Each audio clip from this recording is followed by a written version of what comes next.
This is a difficult subject for all of us anytime we talk about increasing taxes. And I've said it before. I thank this council very much because for some of you in your first few months on the job, what our approach to you was a difficult one, asking you to raise the property tax, approximately 6% across the board. And as soon as you approved that, because of judgment, this is what we needed to do to meet our expenses, we come right back to you to increase the fuel tax.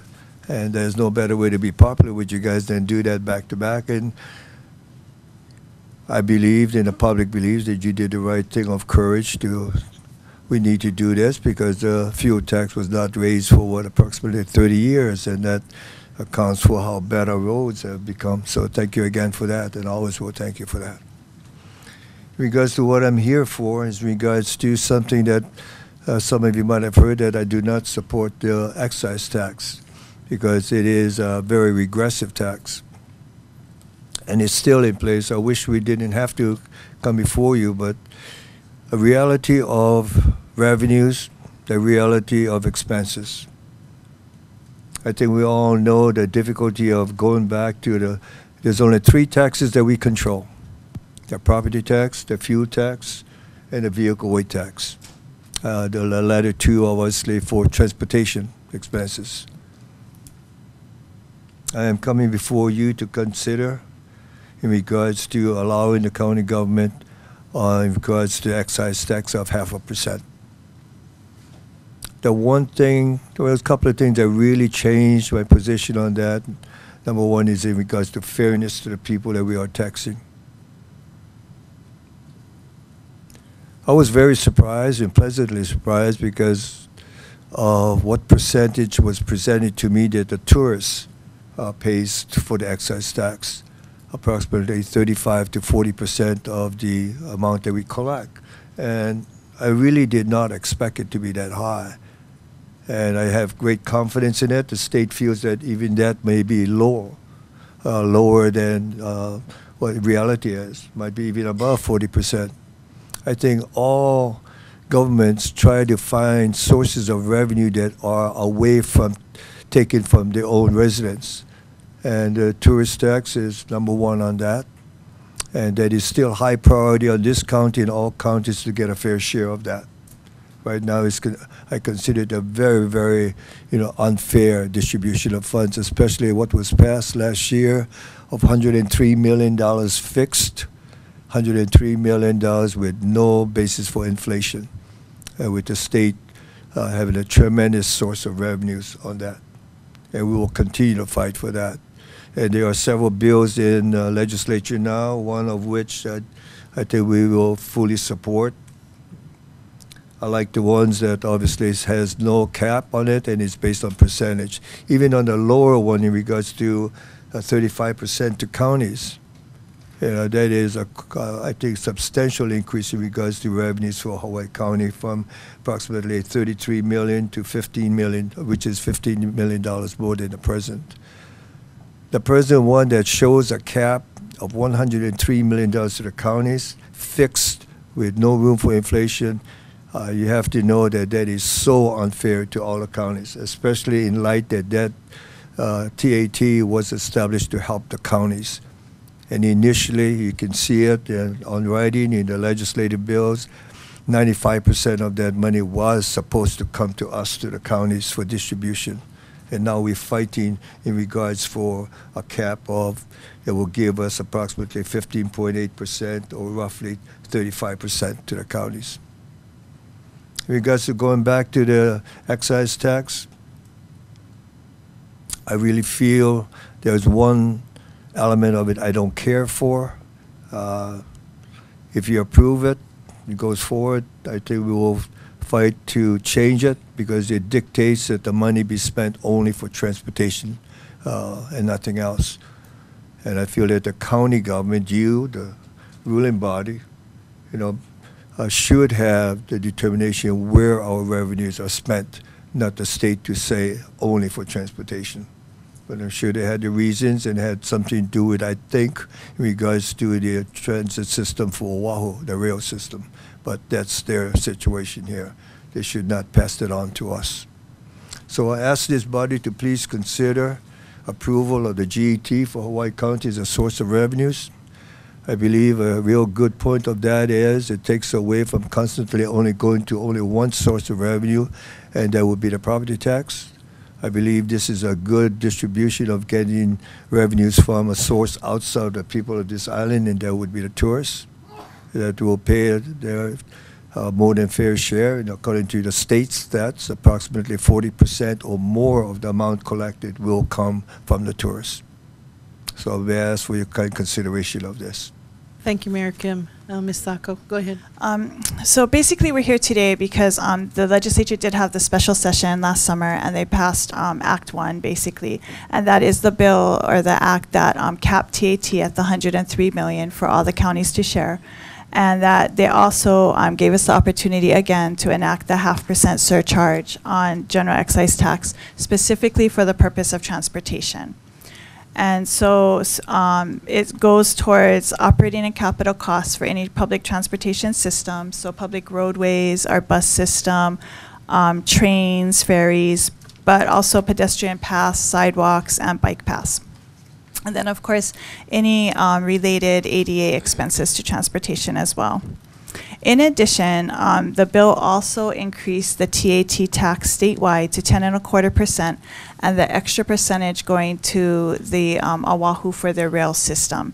I think there's some confusion that the GE surcharge that we are asking to enact would also go to Oahu for rail, and that's not true. It would stay on our island for our transportation systems. The only thing that's collected on our island is that additional TAT that the visitors pay or our local residents pay if they do a staycation type of thing. Then that would go to Oahu for the rail. That extra 1% was definitely added on for them.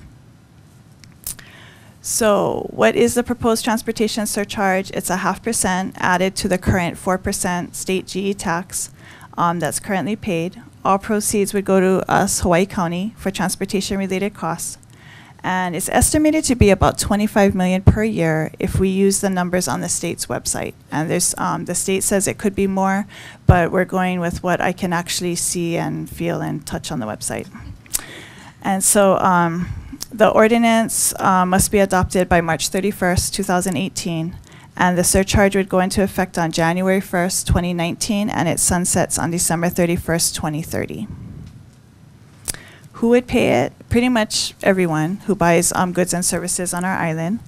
Visitors would also pay. Right now, they don't pay any taxes that come directly to us. And it is estimated that they would pay between 30 to 40%, depending on who you ask. But when I ran the numbers based on visitor expenditures, I got actually a little over 40%.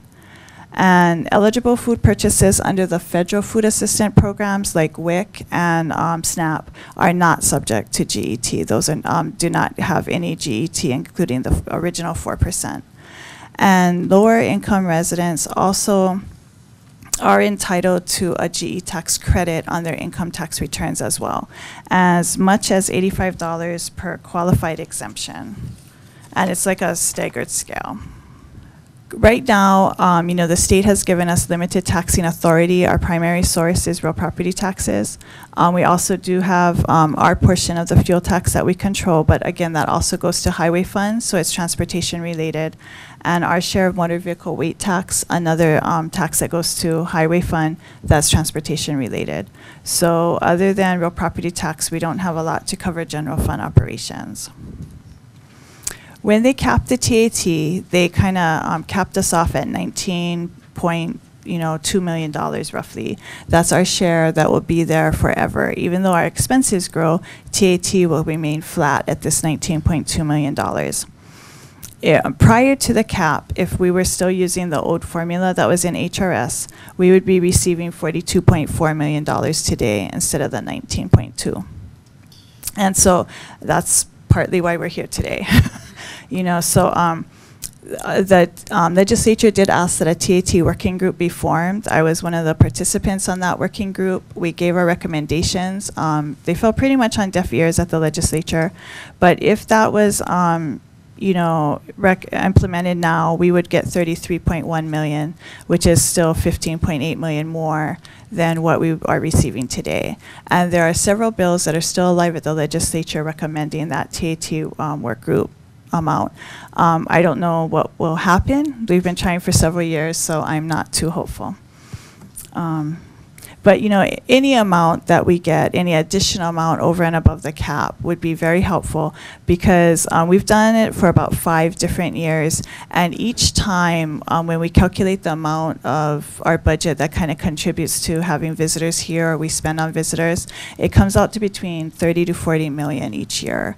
So it's a significant amount that we do spend just on having visitor impact on our island, whether it's our roads, our beaches, and everything else. Just because I like to look at it, I don't know. You can see how high the TAT has grown since prior to the recession. The first year on the chart, I believe, is fiscal year 8. Sorry, the monitor's a little small. But fiscal year 8, and that's kind of when, the recession started. And then the green portion is what the states receives. So that's the lower bar. And then the next step on the bar, the lighter blue color, is the other counties, and the dark blue color at the top is the portion Hawaii County gets. And you can see our portion has not changed very much at all, and neither has the portion that goes to the counties. But the green section that goes to the state has changed significantly, as has the total amount has grown quite a lot as well. So back in 2008, our portion of the total GET collected by the state was 8.33%, and that was the old formula that I talked about. And today, since we're capped, we're at 3.77% of everything that the state collects on GET. For fiscal year 17, it was $508 million. So basically, it was 2011, I think, when they first capped the TAT. So where are we now? We've cut our budgets, we've trimmed our budgets, we have made departments, do more with less. All this time we've been trying to maintain services, but that's getting harder and harder to do. And all of that helped us get through the recession and the current recovery that we're in. But during that time, we were not able to fund our reserves. Our fund balance continues to decline. We've deferred facility and equipment purchases and facility maintenance. You could tell some of our parks and whatnot, while we have some new ones, we also have some older ones that we haven't been maintaining. We continue to pay increasing labor costs, including the fringe benefits, all of which are controlled by the state. Our mayor has only 1 of 8 votes when it comes to collective bargaining. The governor has 4. We have no representation on the ERS board. We have no representation on the EUTF board. And those are some significant fringe benefits that we have to pay, in addition to OPEB or GASB 45 payments, which the state has mandated that we pay. So all of that is controlled by the state. It's not like, we're not out doing our best trying to, shop for a better deal. HRS mandates that we have to participate in these. Those 3 things are just the fringes and the labor costs together make up 62.5% of our budget. It used to be closer to 50%. So as those continue to grow, that's how much we've had to trim out from other areas. So we continue to be subject to the state legislature changes. Obviously they have the final say in setting the ERS rates. They have no police officers and very few firefighters. So the police and firefighter ERS rate is going to go up to 41%. In the next 3 years. So it is significant. This is just our fund balance. The blue bar is what we budget for the future year budgets, and the orange bar is the excess fund balance that we have that generally helps us to contribute to our reserves or cushions.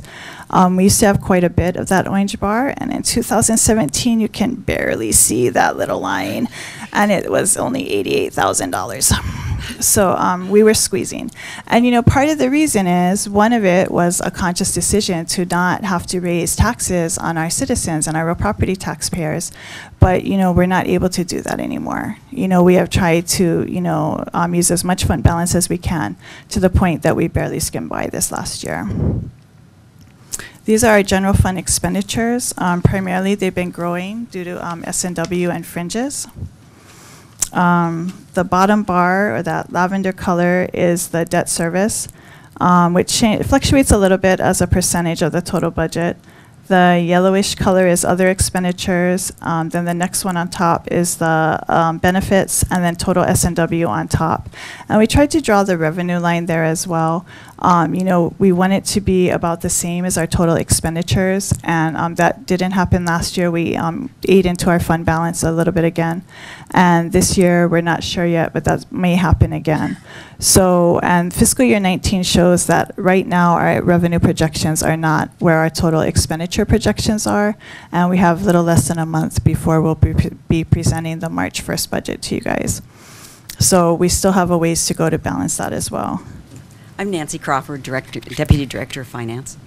I just wanted to mention this other category that you see here that actually has gone from being 31% of the budget to 25.3. I just would like to make the point of what's included in there. I mean, once you take away benefits and salary and wages and debt service, what you have is everything that we used to run on. It's equipment, supplies, electricity, gasoline, the other daily costs that our employees use to provide the services that they provide. And so I just want to point out that's where we've been trimming over the years to keep getting by, and with whatever minimal, even if there has to be a tax increase, trying to minimize it.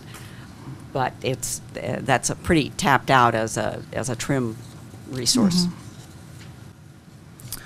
So on the next page, kind of we have the reasons why we need it.